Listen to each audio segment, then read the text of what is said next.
नमस्कार दोस्तों, उम्मीद करते हैं आप सब अच्छे होंगे, स्वस्थ होंगे, अपने पढ़ाई में मस्त होंगे।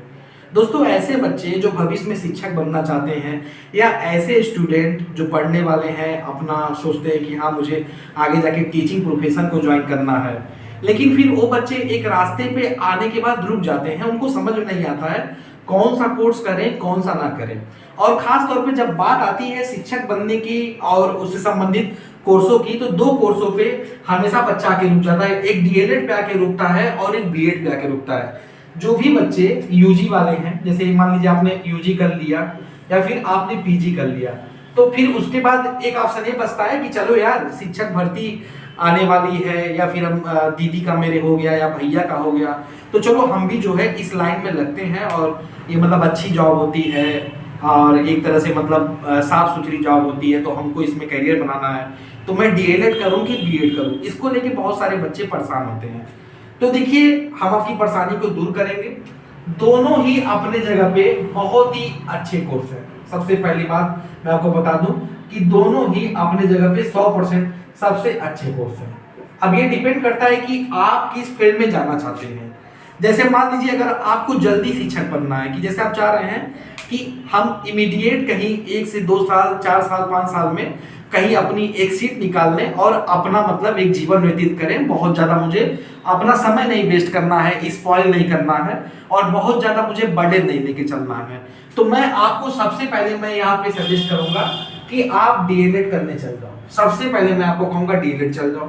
कारण ये है कि इसका एक बेनिफिट मैं बता दूं, जब भी इसमें जो वैकेंसी आएगी डीएलएड के अकॉर्डिंग, वो आपकी प्राइमरी की होती है, प्राइमरी की, और ये जो वैकेंसी होती है वो 1 से 5 तक की होती है, 1 से 5 तक की होती है। सबसे अच्छा फायदा।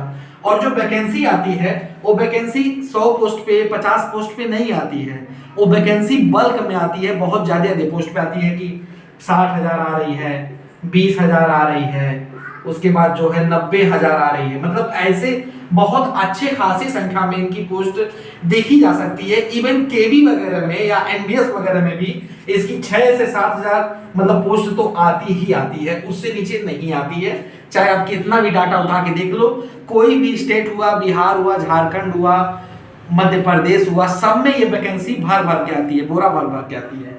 तो ये मेरे हिसाब से बहुत ही अच्छा मतलब आपके लिए विकल्प होगा डीएलएड। अगर आप 1 से 5 तक पढ़ाना चाह रहे हैं और इसमें फायदा लेना चाह रहे हैं तो ये सबसे बढ़िया है। और इतना मैं श्योरिटी के साथ कह रहा हूं कि अगर मान लो अगर आप 2025 में डीएलएड में इनरोल होते हैं और 2027 में अगर आप डिग्री लेके निकल रहे हो, तो ये श्योरिटी के साथ है कि 2030 या 31 तक ले, 2030 या 31 तक ले आपके हाथ में जॉब रानी ही रानी है। मतलब आपको खाली नहीं घूमना पड़ेगा, बेरोजगारी की लाइन में नहीं खड़ा होना पड़ेगा, परेशानी नहीं झेलना पड़ेगा। दूसरा बेनिफिट बता दूं, सबसे बढ़िया बेनिफिट, कि इन स्कूलों में क्या होता है कि छुट्टियां भी पूरा प्रॉपर मिलती है, छुट्टी भी प्रॉपर मिलती है। काम का अगर हम बात बताएं, वर्कलोड का बात बताएं, तो उतना काम का लोड नहीं रहता है, प्रेशर नहीं रहता है, हिसाब से रहता है। बस ये कि आपकी रेगुलर हाजिरी बननी चाहिए, रेगुलर आपको विद्यालय जाना पड़ता है और रेगुलर जाने के साथ साथ अपना जो है क्लास मेंटेन करना रहता है, क्योंकि जो कि हर शिक्षक करता है। भाई बैठ के तो सरकार आपको पैसा देगी नहीं, जैसे बहुत लोग कहते हैं कि चेकिंग होता है, ये होता है, ये एक ढकोसला बात है। भाई जाहिर से बात है कि इन विद्यालयों में पहले चोरी होती थी, अब उसको नकेल कसने के लिए सरकार ने वहां पे टाइट व्यवस्था कर दी है। तो आप जाइए, आराम से पढ़ाइए। सुबह की आपकी टाइमिंग होगी, जैसे मान लो सपोज डेट विद्यालय 7 बजे है, 12 बजे खत्म हुआ, तो आप 12:30 बजे जो है वहां विद्यालय से अपने घर के लिए निकल गए। और मान लो जहां पर भी आपका क्वार्टर है, 1 घंटे की दूरी पे, 4 घंटे की दूरी पे, आप दोपहर होते होते 2 बजे तक आप अपने घर पे आ गए और अपनी चैन की नींद सोए, अपनी दिनचर्या को पूरा किए, चाहे आपकी जो भी लाइफ स्टाइल है उसको आगे ले गए। तो ये मतलब समझ लीजिए कि एकदम गोल्डन, मतलब ये मैं आपको जॉब बता रहा हूँ। डीएलएड अगर आप करने जाते हो तो सबसे बढ़िया। खर्च की अगर हम बात कर दूं, डीएलएड में कितना खर्च लगता है, अगर आपको स्कॉलरशिप मिलती है तो मान लीजिए कि 35,000 और प्लस 35,000 बराबर 70,000, और मान लीजिए 20-30,000 एक्स्ट्रा, मोटी मोटा मैं एक मान ले रहा हूं कि 1 लाख रुपए आपकी दोनों साल जो है लगी। 1 लाख के बाद क्या है कि इसमें जो होता है, अगर मान लीजिए आपको स्कॉलरशिप मिल जाती है, आप मान लीजिए कि आपके पास आय प्रमाण पत्र कम का है, तो उसमें घूम के मतलब आपका ये 70,000 जो है, 70 से जो है 65,000 घूम के आपका चला आता है। तो अगर हम इसके कोर्स की बात करते हैं तो फीस भी इसकी मतलब उतनी नहीं है, हिसाब से ही है, ज्यादा इसमें दिक्कत वाली बात नहीं है। आपका मतलब मान के चलिए मैक्सिमम पैसा घूम आएगा और आराम से खाते पीते जो है 1 लाख रुपए में ये आपका कोर्स यहाँ पे कंप्लीट हो जाएगा। ठीक, और इसमें क्या है, कोई परेशानी का ज्यादा सबक नहीं है, कोई ज्यादा लेकिन नहीं है। इसका जो है कठिनाई का स्तर भी है, कठिनाई का जो स्तर है वो मेंटेन रहता है, उतना हार्ड एंड टफ आपको इसमें फाइट देखने को नहीं मिलेगी। अब आते हैं बीएड की तरफ। बीएड में क्या है कि बीएड में देखिए थोड़ा सा परेशानी है, थोड़ा सा परेशानी है। परेशानी ये है कि बीएड अगर आप करते हैं तो बीएड करने के बाद आप 6 से 8 तक के, उसके बाद 9, 10 के और 11 और 12 के जो है यहाँ पे टीचर बनते हैं। देखिए, ठीक है, जिसको बोलते हैं जूनियर के टीचर, टीजीटी के टीचर और पीजीटी के टीचर। देखिए मैं लिख दे रहा हूं, जूनियर, टीजीटी और पीजीटी के टीचर। लेकिन यहाँ पे जो सबसे बड़ा मैटर होता है कि ये जितना मैं आपको दिखा रहा हूं, जितना पोस्ट, इसकी वैकेंसी मान के चलिए कि 90 लुआ बहुत कम आती है, एकदम नाम मात्र के आती है। अगर जूनियर का अगर कभी मान लो 1500 आ गया तो ये मान के चलो कि टीजीटी में सब्जेक्ट होते हैं बहुत, अगर आपके सब्जेक्ट मान लीजिए आपका जो भी स्पेसिफिक सब्जेक्ट है बहुत अगर उड़ के अगर वैकेंसी आ गई तो वो आएगी आपकी 250 से लेके 300 के आसपास। पीजीटी में उससे भी गंदा हाल है, बहुत उड़ के अगर आपके सब्जेक्ट की वैकेंसी आएगी तो वो आएगी 50 से 150 के आसपास।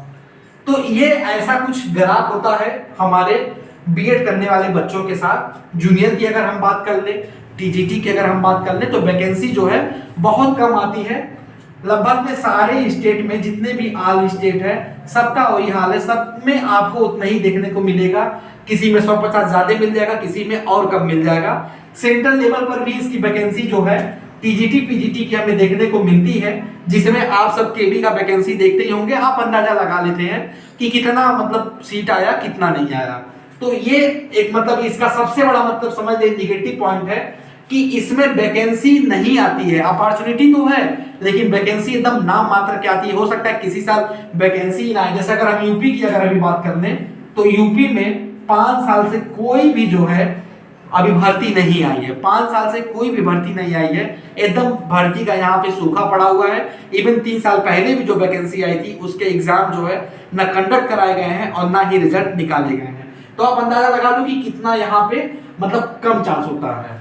बीएड की अगर हम बात करें, इस कोर्स की अगर हम बात करें तो ये कोर्स आप जो है मान के चलिए कि पहले साल आपका 51,000 फीस, दूसरे साल आपका 30,000 फीस, और तो अब तो कॉलेज वाले बुला कर भी एडमिशन देते हैं, आपके फीस में भी काट लेते हैं। मतलब आपका ये मोटी मोटा 80,000 से कम में बीएड आराम से आपका कंप्लीट हो जाएगा। अगर कोई डोनेशन वाला कॉलेज है या कोई पकड़ वाला कॉलेज है जहाँ सीट नहीं भर रही है तो आपका बीएड 30,000 में भी हो जाएगा। लेकिन इसमें क्या है कि इसमें ये गारंटी है कि बीएड करने के बाद 4 से 5 साल भी आप घर पे बैठ सकते हैं और कोई भर्ती आपको नहीं मिल सकती है, और हो सकता है आपको प्राइवेट काम करके अपनी जीविका चलानी पड़े।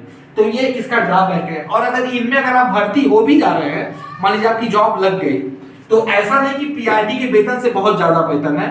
10-15 हजार का जो है 10 से 15 हजार का अलग फर्क होता है पीजीटी और पीआरटी के बीच में, 10 से 15 हजार का अलग फर्क होता है। लेकिन काम का प्रेशर ज्यादा होता है। और इसमें मान के चलिए अगर विद्यालय अगर आपका 10 बजे ओपन हो रहा है और 4 बजे अगर खत्म हो रहा है तो आप 5 बजे अपने घर पे आ पाएंगे, 5 बजे अपने घर पे आ पाएंगे, मतलब पूरा दिन आपका खत्म हो जाएगा। उसके बाद आप आ पाएंगे, जैसी आपको ड्यूटी लगाई जाएगी वैसे आपको करनी पड़ेगी, निभानी पड़ेगी, देखनी पड़ेगी।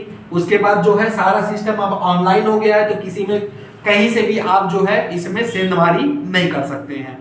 तो मोटी मोटा हिसाब मेरे हिसाब से अगर जो नए बच्चे हैं जो तत्काल नौकरी पाना चाहते हैं और ये चाहते हैं कि अपनी लाइफ को सेटल कर ले, लाइफ को स्पॉइल ना करें, तो उनको मैं सजेस्ट करूंगा कि आप डीएलएड में जाओ। इसमें आप अपना टाइम बर्बाद मत करो।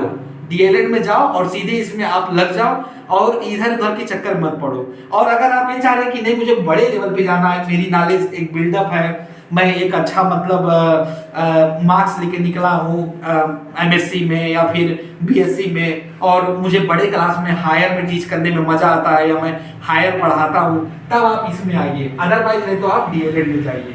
तो ये ऑप्शन है। और एक और ऑप्शन भी है कि सबसे पहले आप डीएलएड कर लो, डीएलएड करने के बाद पीआरटी का आप देखते रहो, जहां वैकेंसी आ रही है फॉर्म डालो, और जब तक वैकेंसी नहीं आ रही है तो साइड में आप बीएड कर लो। मतलब दोनों को साइमल्टेनियसली अपना जो है कंप्लीट कर लो, जिससे होगा कि दोनों के लिए आप एलिजिबल हो जाएंगे और दोनों में आपको कोई खतरा नहीं उत्पन्न होगा।